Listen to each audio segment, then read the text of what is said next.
Hey, Katherine. We come on here a lot and we talk and we spend a lot of time telling people what to do to be successful in real estate and giving tips and mentorship but I want to change the focus of this, and I want to focus on the first-time homebuyer community, right? The first-time homebuyer community, from a knowledge set, it's literally their first rodeo, right? As they approach housing, and a lot of times there's a lot of misconceptions, a lot of frustration, a lot of people kind of chirping around them. Hey, do this, don't do this. It's just very confusing. So I wanted to focus this conversation, Katherine, from your lens a little bit on how we can help the first-time homebuyer community avoid some of the bigger mistakes out there. Oh, yes, the pitfalls. Okay, well, let's just kind of dive into some of these, and we can dig into some of them. So the first one, I think, is overlooking the importance of budgeting and underestimating the total cost of homeownership. And I'm sure that you see that a lot in the conversations when you have your Empower Hour, but you have to think of your overall cost. It's not just your mortgage payment, which there is that element of what is involved in a mortgage payment, but also things like, if you've been renting, even if you've been renting a house that was in an HOA community, you maybe have benefited from all of the amenities, but you're not the one paying that HOA payment. The owner of the property is. So that would be something that you need to know that you're going to be taking on. Also, what if you buy a home that has solar on it and it's not paid off and there's some sort of solar loan or solar lease? You want to balance the fact that you're going to have the savings, but you want to take that into account. And then your utilities as well. If you're moving from an apartment to a house, your utility costs are going to be different. So, let me ask you a question. Yeah. If you were to line up 10 first-time homebuyer families and you ask them the question of, do you have a well-defined budget? How many of those 10 do you think would nod affirmatively to that? I would say probably about 20% of those people do have a good I would budget. agree with that. I think that's an optimistic statistic, but I agree right on there. So helping a first-time homebuyer ascertain what that budget is huge. Yeah, it is. So that's it. That's a simple one, and it's an easy fix, honestly. The next one is failing to get pre-approved for a mortgage. And, you think that perhaps like where you start is looking online and you see all these pretty houses, but until you get pre-approved, you have no idea what your budget truly is. And okay, a $500,000 house, what really does that equate to as a mortgage payment? Because I'll tell you, when you're on those major platforms, they have, your payment's going to be this. But what you don't know is what they're factoring in, how much they're factoring that you're going to put down. Does it actually pull the property taxes? It does not. Right. And what those true things are that will make up your mortgage payment. So really having that conversation and getting it pre-approved and knowing not only what you qualify for, but what you feel comfortable with, Right. which is the bigger question, before you start looking. That way you're ready to go. You hit on a super critical thing from a mistake standpoint, and that's that people shouldn't rely on these online mortgage calculators to determine that for them. They are chronically and notoriously incorrect, sometimes by hundreds, if not thousands of dollars. So that's a huge tip. Yes, absolutely. The next one is waiting to consult with a lender and a realtor with, you and I have talked about this, with ramp up time, with that runway.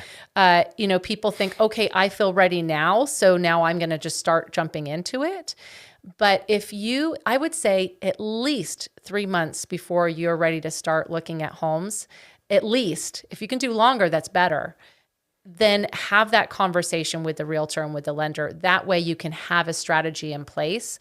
Sometimes you have to slow down to speed up. I say this all the time. I love that. If you slow down and you spend that time and you do it right, it is going to absolutely transform what your buying experience is going to be like. Love it. Yeah. Another one is, and this is one I see a lot, is trying to get your dream home. Oh, I love when I Cart talk with before the people. horse. Yes. When I talk with people and they say, well, we're looking for our dream home. As the first home that you get, and hey, maybe you are going to be able to buy your dream home, but I would say probably about 98% of the time, I'm totally making up that fact, but I'm making a point of most of the time, it's not going to be your dream home the first time, but recognizing that you are getting in the game. And that first one, and we've talked about this before, that first home that you get, I like to call it your stepping stone home. It is going to equip you to then, as you grow in your life, as you grow in your position, in your career, if it's, in your desire to have a family, for some it is, for some it's not. I have a sister-in-law, their family is their dog, and that is their family unit. And then I have, other friends and family where they want to have like 6 kids. You know where you're going, but as you grow in your life, that equity that you build in that home is then going to empower you to then let the home grow with you. No doubt. I remember at 24 years old buying my first condo with a college buddy. Yes. I mean, it was in Anaheim Hills. I think it was like 1,100 square feet. And we really made do with it. But had I not made that decision and done that, there's no way. It took me 7 houses to get to the home that I'm in right now. Yeah. And this is like my dream home. Like I want my grandkids to visit me at this home, Love And but yeah, it wouldn't happen if I didn't make that first step. So good Indeed. tip. Yeah, absolutely. I think another one is rushing into a purchase without doing your research. Notice a lot of what I'm saying is slow down first. Slow down. I like that. And not that I'm telling you be the tortoise. No, but yeah, they're in an industry. We're in an industry that unfortunately a lot of people are trying to speed them up, and that's dangerous. Yeah. And that's the thing. And in so many conversations that I've had with people, you can tell when they've been pressured by somebody. Honestly, it's just icky. It's an icky feeling that's a very professional term. Very professional.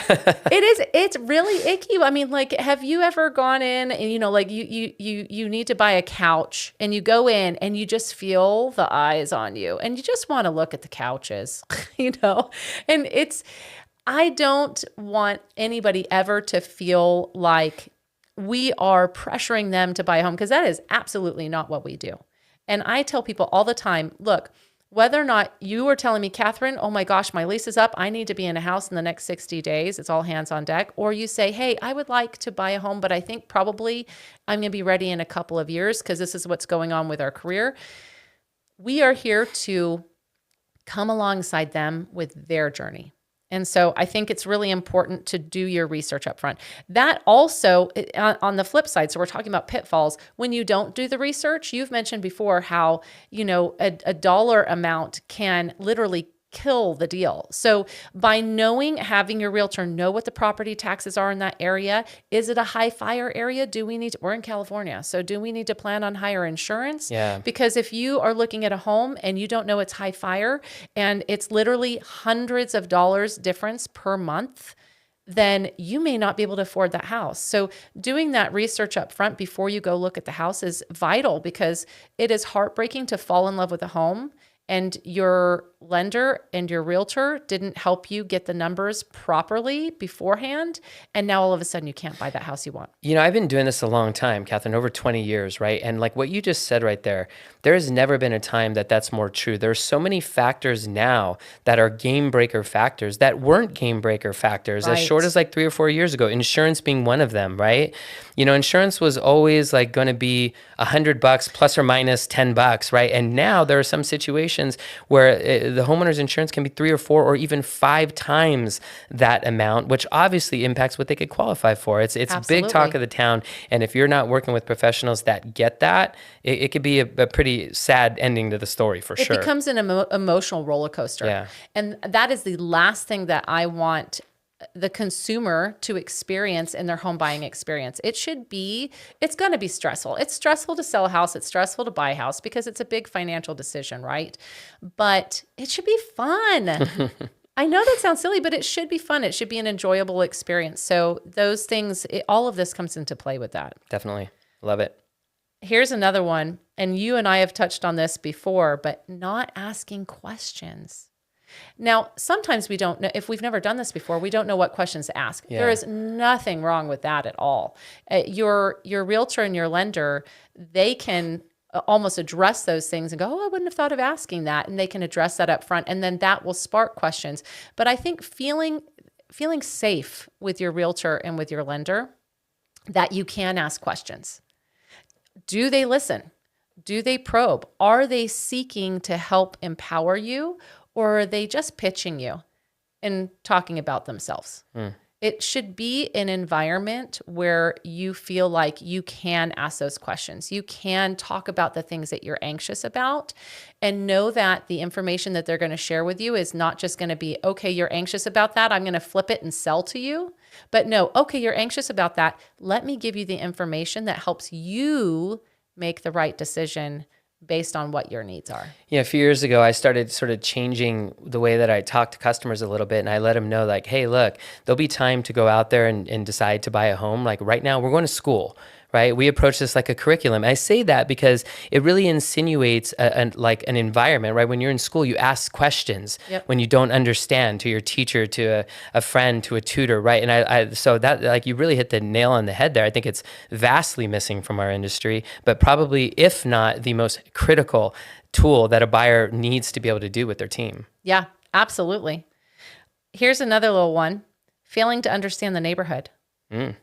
So, for example, let's talk Temecula. If you're going down towards the casino, on the right-hand side, you have those homes that are older. They all have a very low tax rate.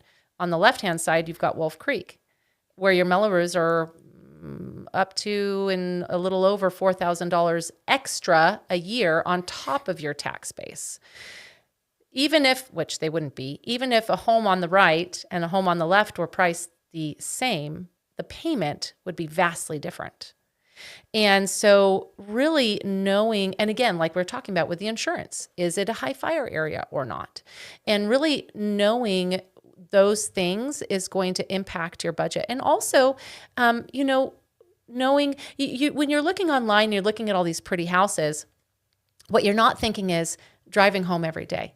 Something that my dad, when I was buying my first place, my dad told me, think about how you feel when you drive in and out of the neighborhood. Imagine yourself driving to and from your house. How do you feel? And does it connect with you? And it's important to really know the area. Do you love to run? Are there running trails nearby? There are fabulous communities where it's just got these trails all over the place. And my runner clients are like, oh my gosh, this is going to be amazing. And just thinking about how you live, because yes, you're going to be in your house all the time, but hopefully you get outside sometimes too. And what is that experience going to be like? Or if you have kids, knowing, are the school districts going to be important to you? Maybe you're a charter school family, or maybe you're a public school, or maybe you're a private school. What's close by? For example, in Spencer's Crossing, when I sell a lot of new construction, I had one client, and in the same neighborhood built by the same builder, on one phase, which my clients bought in, it was the Murrieta School District. The next phase that they were selling, they had to disclose it was a Menifee School District. The school for the school for the Murrieta School District is literally across the street from that neighborhood.